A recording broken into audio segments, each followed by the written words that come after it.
Movie के starting में हम देखते हैं कि गौतम शहर में एक फैमिली पार्टी करके घर जा रही होती हैं। उन्हें कोई टैक्सी नहीं मिल रही होती। शहर में रात के वक्त भी काफी अफरा तफरी होती है। तभी वहां एक चोर फैमिली पर हमला करता है, जिसकी वजह से वो आदमी गिर जाता है। उसके बाद चोर उन्हें लूट कर भाग जाते हैं।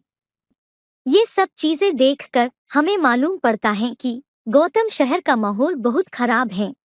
डकैती लूटपाट एक आम बात बन चुकी है, जिसकी वजह से शहर की पुलिस और गवर्नमेंट भी परेशान है। दोनों चोर वहां से जाकर एक सुनसान जगह पर चुराई हुई चीजें देखते हैं।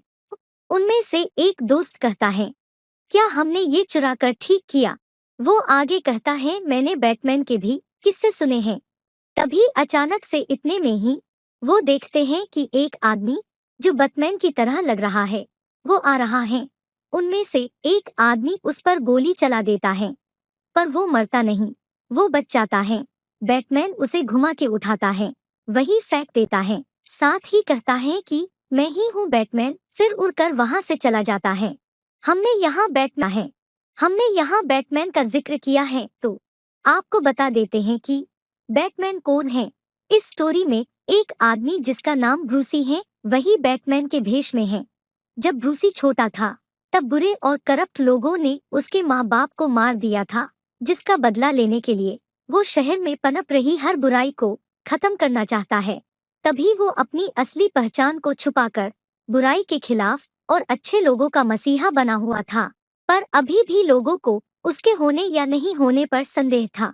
तभी हम देखते हैं कि गौतम सिटी में कोई कॉन्फ्रेंस हो रही है, जिसमें डिस्ट्रिक्ट अटॉर्नी हेड कहते हैं कि वो इस सिटी में हो रहे जुर्म और हिंसा से इस सिटी को बाहर निकालेंगे एंड इन सब चीजों के पीछे जिसका हाथ है, वो उसे पकड़ लेंगे।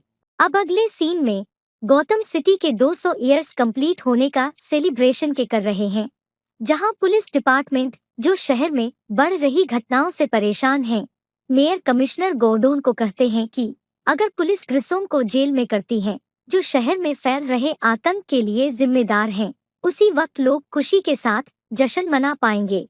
अब हम देखते हैं कि एक आदमी एलेक्जेंडर नॉक्स बैटमैन के कैरेक्टर के ऊपर ही रिसर्च कर रहा होता है। तभी वहां फोटोग्राफर विक्की आ जाती हैं, वो भी इसी काम में लगी होती हैं। दूसरी तरफ जब ग्रिसोम को पता चलता है कि पुलिस उसके पीछे है, जो उसके करप्ट बिजनेस कामों पर नजर रखे हुए हैं, तब वो अपने ही साथी जैक को कहता है कि एक्सेस केमिकल वाली जगह जाकर सारे सबूत हटा दो, तुम वहां जाकर सब चुरा लाओ। पर यहाँ ग्रिसोम जैक को अपने ही जाल में फंसाना चाहता था, क्योंकि उसे जैक के अपनी ही गर्लफ्रेंड से बन रहे रिश्तों के बारे में पता चल जाता है। ग्रिसोम उससे बदला लेने के लिए उसे पुलिस के हाथों में जाने देता है। अब अगले सीन में हम देखते हैं कि गौतम शहर में पार्टी हो रही है। यहाँ शहर के रईस लोग आए होते हैं। इसी बीच हम देखते हैं कि ब्रूस की मुलाकात विक्की और नोक्स से होती है। तभी कमांडर गॉर्डोन को ग्रिसोम का एक्सेस केमिकल का प्लान पता चल जाता है। उसी दौरान हम देखते हैं कि ब्रूस जो सीसीटीवी फुटेज देख रहा है, उसे भी इसके बारे में पता चल जाता है। अब कमांडर उसी जगह पहुंचते हैं। पुलिस जाती है तो वहां जैक पहले से ही मौजूद होता है। अब पुलिस और जैक का आमना सामना होता है। तभी वहां बैटमैन भी आ जाता है। बैटमैन वहां पुलिस की मदद करता है। वो जैक को धक्का दे देता है। तब जैक केमिकल से भरे कंटेनर में गिरने ही लगता है, पर तभी बैटमैन उसे हाथ दे देता है। वही अचानक से उसका हाथ छूट जाता है और वो कंटेनर में गिर जाता है। सब लोग सोचते हैं शायद वो मर गया, पर असल में वो जिंदा ही होता है। वहां से बचकर जब उठता है तो उसके पूरे शरीर की स्किन फटकर सफेद हो गई होती है। चेहरा भी बदल गया होता है। उसके मुंह पर एक बड़ी सी स्माइल का निशान भी आ गया होता है। वो वहां से किसी तरह खुद को बचाता है। उसके बाद उस शहर में खुद को जोकर के रूप में मशहूर कर लेता है।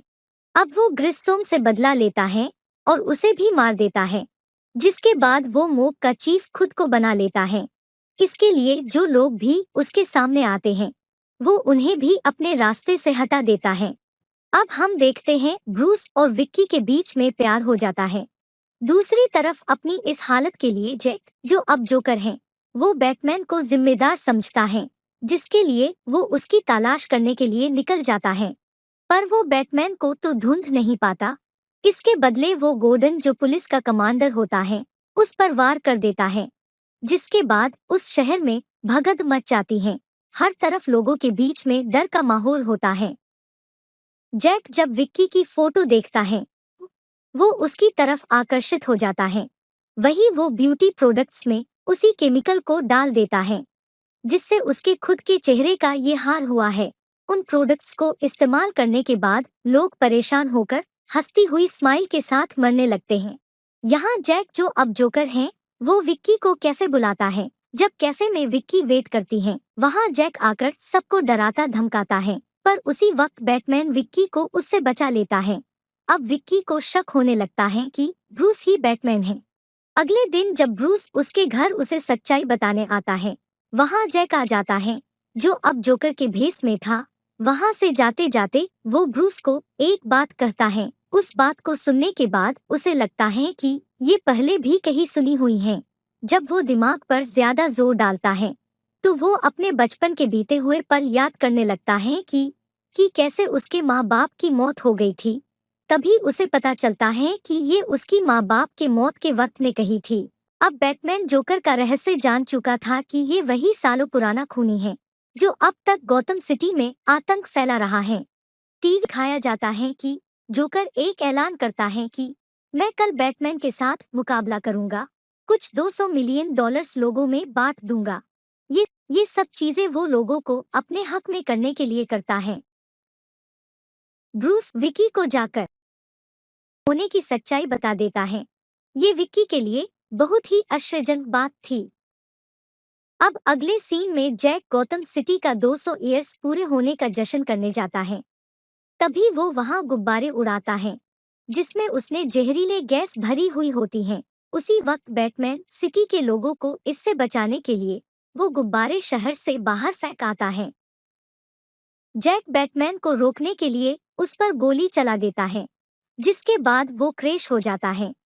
इतने में जैक विक्की को चर्च के घंटा घर ले जाता है। वही बैटमैन भी आ जाता है। दोनों के बीच लड़ाई होती है। जब बैटमैन ऊपर जाता है तो जैक के गुंडे उसे मारते हैं और बैटमैन पूरा मुकाबला कर रहा होता है। वो जोकर नीचे गिरता है, तभी वो खुद को बचा लेता है, पर इतने में वो दोनों नीचे गिरने लगते हैं। उसके बाद किसी तरह वो ऊपर आते हैं। अब बैटमैन अपनी शक्तियों से एक रस्सी से जोकर को ऊपर से बांध देता है।